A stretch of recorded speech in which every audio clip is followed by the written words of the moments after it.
नमस्कार, आप देख रहे हो वाडल एक्सप्रेस। मैं हूं दीपक बौद्ध।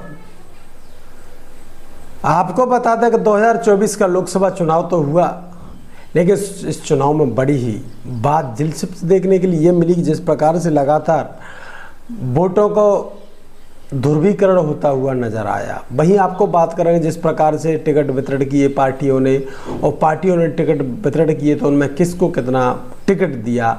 तो बात कर रहे हैं खासकर मुस्लिम समाज की। मुस्लिम समाज को किस पार्टी ने कितना टिकट दिया है, क्योंकि पेपर के अनुसार की अगर बात करें तो पेपर कहता है इस बार कि 10 साल में लोकसभा चुनाव में 58% मुस्लिमों के टिकट काटे गए, यानी घट गए हैं, और सभी पार्टियों में घटे हैं, ऐसा नहीं। तो बात कर रहे हैं किसने कितना इस बार टिकट दिया और किसने कितने नहीं दिए।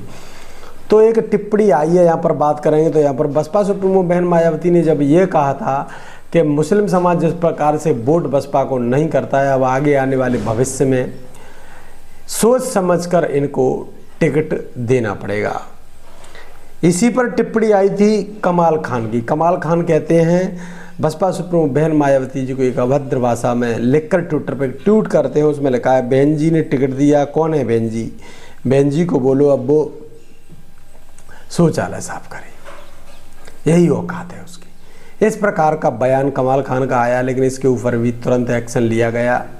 आगरा में FIR कराई गई और उसके बाद देवबंद थाना सहारनपुर में भी इसके खिलाफ FIR कराई गई है।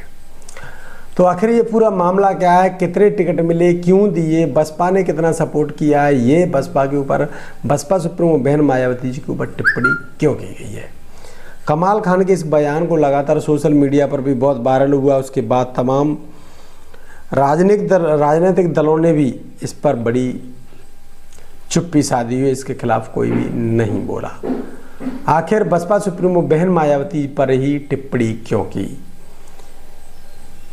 क्योंकि बसपा ने हमेशा ही मुस्लिमों को साथ दिया है और टिकट भी दिए हैं। तो बात कर रहे हैं सबसे पहले कांग्रेस की। कांग्रेस ने किस प्रकार से टिकट दिए हैं और कितने टिकट दिए हैं। कांग्रेस ने टिकट दिए 2014 में 31 टिकट दिए थे, खासकर मुस्लिम समाज को। और ये जो पूरी बात है वो पूरी पूरे भारतवर्ष की हो रही है। पूरे भारतवर्ष में मुस्लिम समाज को यहाँ पर 31 टिकट दिए गए थे 2014 के लोकसभा चुनाव में। वहीं 2019 में कांग्रेस ने बढ़ाकर इसकी जनसंख्या 34 कर दी थी। 34 टिकट कांग्रेस पार्टी ने दिए, और वहीं 2024 में आते आते कांग्रेस पार्टी ने सिर्फ और सिर्फ 19 टिकट दिए।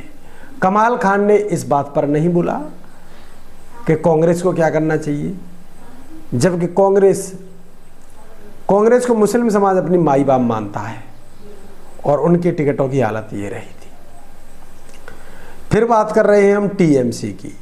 TMC में भी मुस्लिम बहुत समाज जुड़ा हुआ है। तृणमूल कांग्रेस जिसको बोला जाता है, पश्चिम बंगाल की ममता बनर्जी जी की पार्टी है।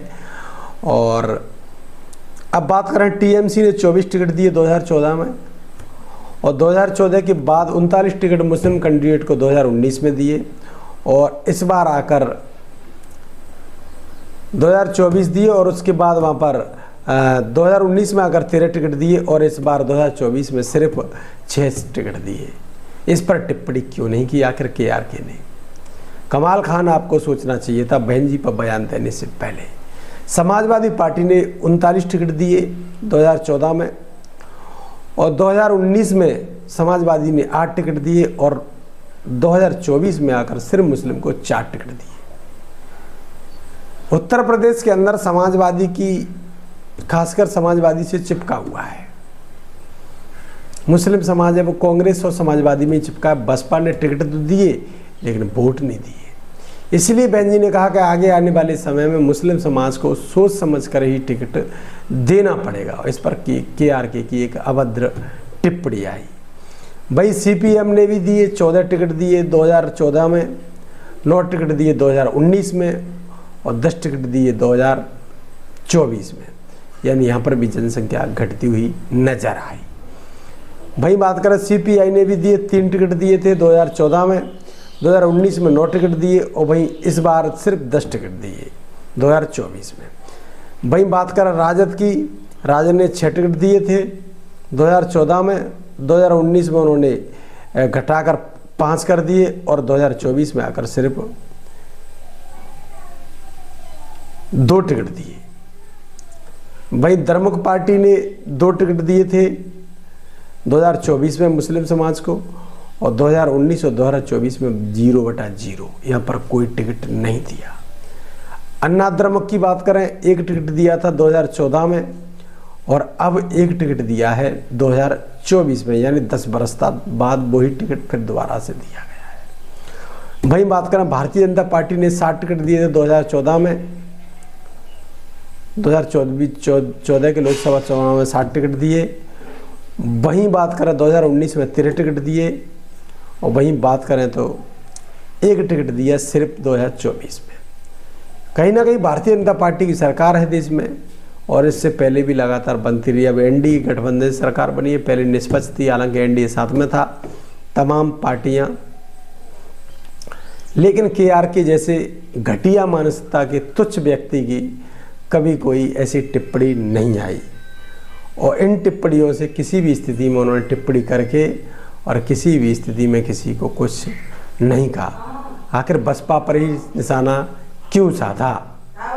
तो बात कर रहे हैं फिर से, जब बसपा सुप्रीमो बहन मायावती ने 61 टिकट दिए थे 2014 में, 61 39 टिकट दिए 2019 के लोकसभा चुनाव में, और भाई इस बार इसकी जनसंख्या 35 थी, यानी अब भी उसमें बात करें 2024 में तो सबसे ज़्यादा है, 2019 में बात करें तब भी सबसे ज़्यादा थी, और 2024 में बात करें तो तब भी सभी पार्टियों से ज़्यादा थी। यानी बहुजन समाज पार्टी ने लगातार जो टिकट दिए हैं वो लगातार मुस्लिम समाज पर एक तरफा दाव खेलने की कोशिश की थी। इन्हीं दावों को चलते बसपा सुप्रीमो बहन मायावती जी ने कह दिया कि हम इस बार कोई भी टिकट तो दिए, लेकिन टिकट देने के बाद उन्होंने वोट नहीं दिया। वोट नहीं दिया तो कहीं ना कहीं वे सोचने वाली बात बनती है, सोच समझ कर ही टिकट देना पड़ेगा। आगे आने वाले समय में किसी भी स्थिति में टिकट देना ना देना ये हमारे विवेक का निर्भर करेगा। मुस्लिम समाज किसी भी स्थिति में बसपा के साथ एक भी सीट निकालने में सक्षम नहीं रहा है, इसलिए बसपा सुप्रीमो बहन मायावती जी को यह बात कहनी पड़ी, और इस पर केआरके की बड़ी टिप्पणी आई। केआरके ने कहा, कमाल खान कहते हैं बहन जी ने टिकट दिया। कौन है बहन जी? बहन जी को बोलो शौचालय साफ करे, यही औकात है उसकी। फिर क्या? बहुजन समाज पार्टी के कार्यकर्ता मैदान में कूद पड़े। आगरा में पूजा अमरोही ने FIR दर्ज करवा दी, तो काटी आगरा के चक्कर। भाई सहारनपुर के देवबंद में जिला अध्यक्ष ने FIR करवा दी, तो काटी अब देवबंद के चक्कर। कमाल खान को विदेश में रहते हैं कि देश में रहते हैं ये तो पता नहीं है, लेकिन कमाल खान नाम का कौन व्यक्ति है? इस प्रकार की अभद्र टिप्पणी उसने कांग्रेस, बीजेपी, तमाम समाजवादी पर नहीं की, जिन्होंने लगातार मुस्लिमों का वोट लिया है। उन पर आखिर क्यों टिप्पणी नहीं की? तो इस प्रकार के जो ट्वीट आते हैं, इस प्रकार की जो टिप्पणियाँ आती हैं, वो सिर्फ और सिर्फ बरगलाने के लिए आते हैं। दलित मुस्लिम का जो कहीं ना कहीं गठजोड़ भविष्य में बनने वाला है, उसको तोड़ने का जो प्रयास चलता है, वो इस प्रकार के जो कुकुरमुत्ते हैं वो ऐसी ही बातें करते हुए नज़र आते हैं। तो लगातार बने रहिए हमारे साथ यूट्यूब, फेसबुक और इंस्टाग्राम पर। अगर आप चैनल पर नए हैं, आपने सब्सक्राइब नहीं किया है, तो चैनल को सब्सक्राइब करिए, पेज को फॉलो करिए, और हमें इंस्टाग्राम पर भी फॉलो कर सकते हैं। तो लगातार बने रहिए यूट्यूब, फेसबुक, इंस्टाग्राम पर, देखते रहिए वार्डल एक्सप्रेस। मैं हूं दीपक, बहुत बहुत धन्यवाद।